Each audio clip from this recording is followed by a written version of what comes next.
I think for a long time, I've always been ashamed of being gay because everybody used to really like call me that, so I was always ashamed of that.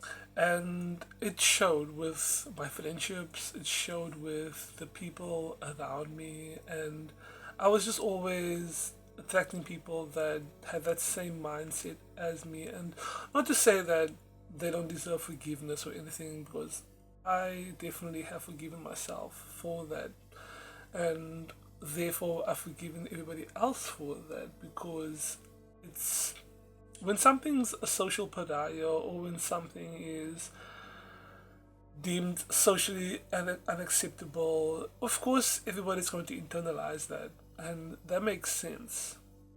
So I remember even like when somebody would just ask me like, "Can I ask you a question?" And I was like, "Oh gosh, here we go again." Here we go again with that. Are you gay? And I was just like, oh my gosh, like my heart started racing. I would probably want to vomit, sick to my stomach, because I knew where this was going to go. I've always been ashamed of that, and in turn, I ended up becoming ashamed of myself.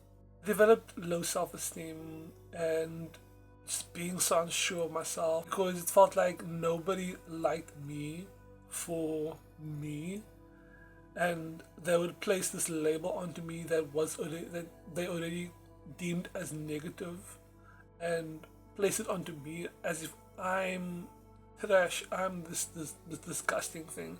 It's so funny that I say trash because I remember when I started working when I started working for the first time, 2019, and somebody wanted to drink from my bottle, and I was like, "Wait, what? You don't think I'm disgusting?" Wow. I was like, "Wait, you don't think I'm disgusting? You don't think I'm trash or whatever?" Very sad, but yeah, it was something that I really had to unlearn. I'm still unlearning to this very moment. The fact that I'm even speaking about this right now. I've always felt ashamed of myself and just everything about myself. I could never just walk outside and feel normal. And I guess I wouldn't say that it stopped me from still being myself, or at least expressing myself in any other ways, because I am very expressive, and I'm very expressive. I would express myself in so many different things. Like I remember in high school, I would do singing and dancing. I was that kid. I was that child. Singing and dancing and acting. Yeah, I it kind of never stopped me. In fact, it probably made me go into it much deeper. That's why I also ended up studying film. It affected me in how I viewed myself, but it didn't stop me from still expressing myself. It was like the story that was being carved, but the story wasn't being stopped. I wasn't being stopped, but to myself, I had this blockage. I ended up having this blockage with myself where it was I just couldn't really see myself as a person, more as an art project, or as this thing for other people. And that's kind of like how I live my life, because I've always been someone who I like being. I feel like being an artist, we don't just create for ourselves, but we create to express ourselves so that it can be shared with the world. And that's kind of how I always viewed my personality, as something that has to be shared with the world. People better see who I am. It's probably one of the reasons why I'm on YouTube too. Like, I guess I'm not just here for myself, but I'm here for other people too, so that they can maybe look at me and be like, like maybe I can learn something from him. I don't just. I'm very community oriented. So my personality was always for the people, for the people, even though I've always felt that people were against me. But at the same time, I also knew that people weren't against me because there were so many good people in my life that I could actually turn to and find a safe place a safe space. And I think also when realizing that so many social constructs are just that, social constructs. So people being so disgusted towards gay people, LGBT, trans people, and inside I knew that what people are feeling isn't real. Hating someone because of society or what society thinks of that was just a social construct, and it didn't last. So I knew people were more. Also knew people. Well, later in life, I learned that people are more than that. Even though I knew that, it was always an inner knowing. But later in life, I really started to see how people's opinions can change, and people's opinions should change. You shouldn't be the same person that you were 50 years ago. That doesn't work. I mean, stability, but that's with your core. I always knew that people were more than their thoughts and their feelings because I was more than what I believed. And I've seen that with some people where I would end up maybe changing their mind. Why am I doing this to myself? Why am I subjecting myself to people who don't see me until they do see me? But then it's like that's growing, that's growth, that's showing yourself more of yourself, showing everybody else that you are more than just this label that they place onto you. Because it's so true. Once you think of someone who's gay, there's this whole image. There's a whole image that pops into your head, and unfortunately, it's like usually it's not good, depending on who you are, and it's like, oh my gosh, like why? And this is something that you will confront in yourself because usually it doesn't affect most people. It doesn't affect their daily lives. Whereas someone who ends up fitting that description of that label, they end up paying the price for it, and that shows in the world that we live in right now.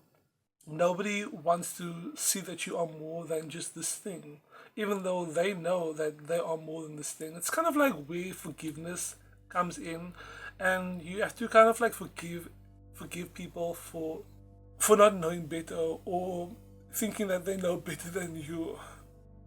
And the one thing that surpasses all of that is understanding and forgiveness. It's the bridge of understanding where you just understand people and understand how complex they are, which is says like the pinnacle of intelligence. Because that's what you actually trying to understand. You're actually trying to understand yourself through understanding other people, knowing that this could be you. Like, I've always told myself the story about how I grew up and this is how life was and nobody liked me and blah blah blah. But it's like when you really look for the love around you and you really look for the good, even if it's your past, and like I reevaluated my past and I really thought about like, was the things that happened to me really the things that happened to me, or did I just feel that way? Did I feel a certain way about it, and did that happen? That's really how I start to see things as very different. It's like I've always had a lot of love in my life growing up, even though it was like I didn't see it. I was a child. I was scared, but it was always there, and I can look at it now and kind of change the past in that way because things just happened, but my feelings made the story. And now, the way I feel now, my feelings are still changing that story. So it's like I just changed the past. Everything happened the way it happened, but I changed how I feel about it. And I see so much hope for that little child of mine. I see that, oh my word, he has so much love around him, and he needs to indulge in the love that's around him. It's who he is. And I guess that's how it is now. Because that's how there's a lot of love around us. And it's like the world that we're living in right now, there's just so much happening. There's just so much happening where it's like oh, there's so much hate, so much mixed opinions, and it's like it's so dark. But at the same time, there's also so much love that is being brought out of this. People who are saving other people, who are thinking outside of themselves to save other people. And you have to really like get involved in that for people and loving other people that you don't necessarily agree with, because beliefs are so important for others, but beliefs should never be the thing that blocks you from another person, no matter what religion, race, gender, sexuality, no matter what, no matter what you believe, it should never take you away from the people that matters, because that is all that matters, which is people, and people represent love. And that is, if you even just look at Christianity, that is all that Jesus strives for, which is love. It's love. And I think that's the one thing that really like takes separation away. Love and understanding, bridging the gap, and just creating a better world. Like when I speak about it, it sounds so illogical. It's like, oh my gosh, what movie did you watch? And it's like that's really like every movie that I watch. It's always love that prevails. Love always prevails. It's really all just about perspective and how you see the world. And it's like you can't blame someone for growing up in a world that really treated them like trash, with so much hate and horror. And then you meet this person and you look at their view of the world and be like, oh, it's so dark, I don't like that. And that's it. Instead of coming to them and showing them that there is more love in this world, there's a different perspective that you have that you can show them, and in that way opening them up to more, opening yourself up to more, to the darkness, to the light. Those two things coexist. They should coexist, lightness and dark. So always being open to either and realizing that it all comes from a state of pure love. If it's darkness, if it's light, anything that dies grows again. It's literally science. Can you argue with science? But thank you so much for watching this video. I just wanted to end this video in a more lighter note. If it is even lighter, I wanted to end it in a lighter note than the previous video that I did. Mostly because I was mostly talking about myself, and I felt like I didn't say everything that I need to say. But yeah, thank you so much for watching this video, and I hope to see you on another video. Peace.